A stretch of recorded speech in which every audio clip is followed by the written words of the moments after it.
E além de fomentar a violência do crime, a proibição das drogas permite ao Estado uma ferramenta de repressão seletiva, como o Henrique colocou bem, né?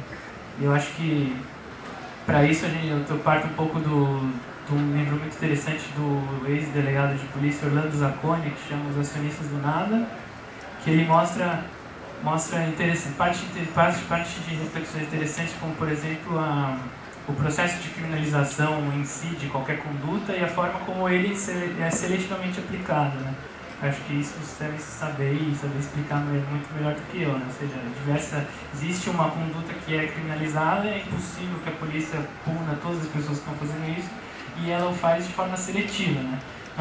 Isso, desde o começo da proibição das drogas, do que tange as drogas, a proibição das drogas foi usada para conter setores indesejados da população, que o Henrique falou também. Nos Estados Unidos, a maconha era relacionada pejorativamente e propositalmente aos mexicanos que estavam ocupando os empregos, subempregos que depois passaram a ser desejados pelos americanos com a crise de 29, né? A marihuana, a cocaína e depois a heroína identificados aos negros, o ópio antes disso aos chineses, o álcool aos imigrantes irlandeses. E hoje a questão segue a mesma, são interesses racistas, são interesses xenófobos também em alguns casos, mas quem hoje é afetado pela proibição da droga não somos nós, são as populações pobres, são os negros. Na Europa também tem a questão dos imigrantes, né? Mas aqui, então esses setores que o Estado tem o interesse de criminalizar, tem o interesse de segregar, e a proibição das drogas é um ótimo pretexto para isso. Segundo a ONU, 4% da população mundial utiliza drogas, que daria 190 milhões de pessoas, essas pessoas que se declaram, né? Segundo o CEBRID, que é um centro do governo brasileiro que pesquisa isso, 22,8% dos brasileiros declaram ter feito uso de alguma droga ilícita na sua vida, sendo 10,3% naquele ano e 4,5% naquele mês. Nos Estados Unidos, uma pesquisa desse mesmo tipo, 45,4% das pessoas já tinham utilizado drogas. Ou seja, por que só algumas dessas pessoas são punidas, são perseguidas e outras não, né? E aí esse livro do Zacconi que eu falei tem alguns exemplos interessantes. Ele fala que ele trabalhava numa delegacia que ficava próxima de alguns morros e tal, perto da Cidade de Deus, e ali todo dia alguém era enquadrado como traficante, alguém era preso e etc, né? Depois ele foi transferido para Jacarepaguá, que é uma região um pouco mais rica, e passou um ano lá, só uma pessoa foi presa como traficante. E que era uma velhinha que passava droga para a galera de perto, e que foi presa por policiais que moravam perto dela e ficaram meio putos com isso, tá ligado? Não foi uma coisa orquestrada pela polícia mesmo, foi a vontade daqueles policiais ali. E ele se pergunta, quer dizer, nessas regiões ricas ninguém usa drogas, não tem tráfico de drogas, ou por que só essas pessoas estão sendo punidas? Ele deu um outro exemplo que eu acho muito legal, que foram dois meninos universitários no carro importado, foram presos portando 270 gramas de maconha no porta-mala. Aí eles foram enquadrados e o delegado enquadrou eles como usuários.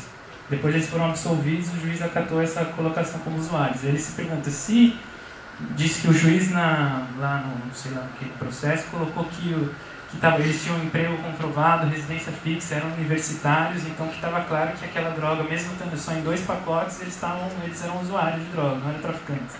Aí o Zacconi se pergunta se essa mesma droga, em 2 pacotes, tivesse sido encontrada na mochila de 2 moleques pretos de chinelo num ônibus, e eles tivessem emprego e fossem universitários, eles teriam sido colocados como traficantes ou como usuários, né? E ele coloca que a criminalização é o oposto do privilégio, né? Então a gente sabe que essas questões se inserem num contexto, obviamente, econômico, político muito mais amplo, depois de muitas décadas, com os ajustes estruturais, a questão do Estado diminuindo cada vez as suas políticas mais de educação, saúde, etc., que o Bourdieu chama na mão esquerda do Estado, e o Estado fortalecendo cada vez mais a sua mão direita do Estado, o Estado penal, né? Isso se insere nessa questão. Cada vez mais existem setores da população que não têm mais utilidade para o capital, para o Estado. Aquelas populações que estavam na favela, mas que constituíam exército de reserva para as indústrias, não existe mais. Um exército de reserva para nada. São pessoas que não têm mais utilidade e precisam ser contidas de alguma forma. Elas são contidas através da repressão de diversas formas. Uma delas, e uma forma muito clara, é a questão das drogas.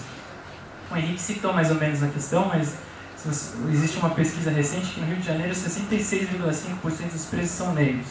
Nos Estados Unidos, 1 em cada 3 homens negros entre 18 e 35 anos está sob algum tipo de vigilância policial. Ele está preso, ele está incondicional.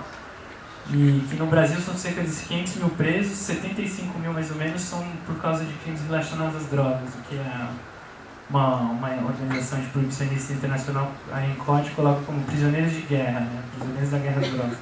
O tráfico é o segundo índice de pessoas encarceradas no Brasil, só perde para crimes contra o patrimônio, e entre mulheres é o primeiro. Nos Estados Unidos também, as pessoas, os novos prisioneiros, não os que têm penas muito longas, o primeiro índice são os traficantes. E aí é interessante ver a pesquisa da Luciana Boitê no Rio de Janeiro, por exemplo, que qual que é o perfil dessas pessoas que são presas, além dessa questão dos 66 serem negros.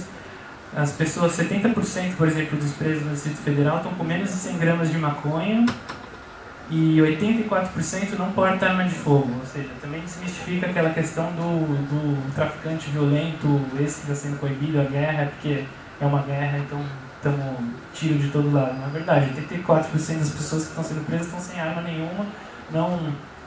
Uma boa porcentagem dessa, que eu não estou achando aqui, mas que não tem associação também com organização criminosa, ou seja, não está atingindo o crime organizado, a repressão às drogas não tem esse interesse, né?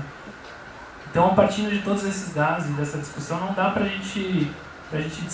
discutir que o proibicionismo falhou. Se ele tinha como intenção, alguma intenção que ele tinha, ele falhou. Nos últimos 100 anos, não coibiu o abuso continua sendo usado, o consumo também, se você é contra o consumo, não importa, ele não coíbe.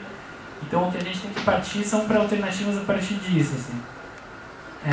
Eu estava lendo outro dia, até para prestar um mestrado lá na história, que o livro do Carlo Ginzburg, Mitos, Emblemas e Sinais, chama. E ele coloca que em 1600 tinha um grupo de intelectuais franceses e italianos que chamava, não sei como diz, mas algo como libertins erudites, que sustentava que a religião era uma mentira, eles sabiam disso, mas que era uma mentira útil. Aí citando que sem ela as massas teriam se comportado mal e a sociedade inteira teria desmoronado.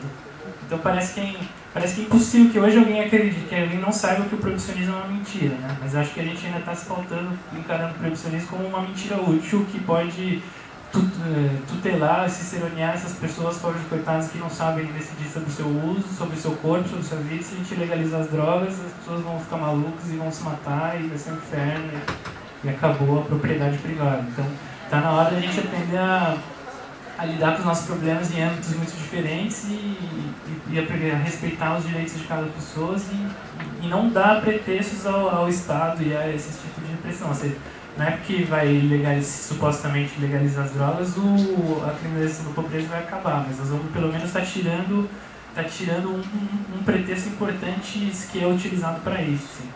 E também, de novo, a ENCODE, essa organização, ela utiliza agora como seu slogan uma frase do Einstein que é: loucura é fazer o mesmo de novo e esperar resultados diferentes, né? Então está na hora de a gente buscar alternativas, é isso que a gente está propondo e a gente convida quem estiver interessado para ajudar nisso aí.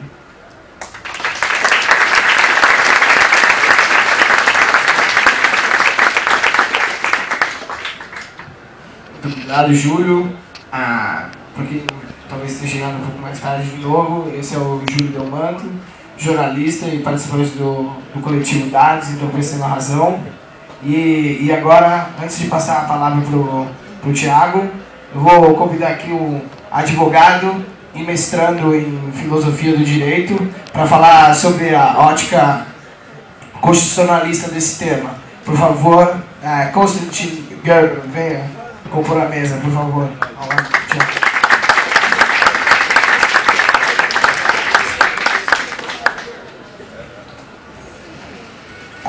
Eu vou passar agora a palavra para o Thiago Alexandre Moraes, que vai falar um pouco para a gente do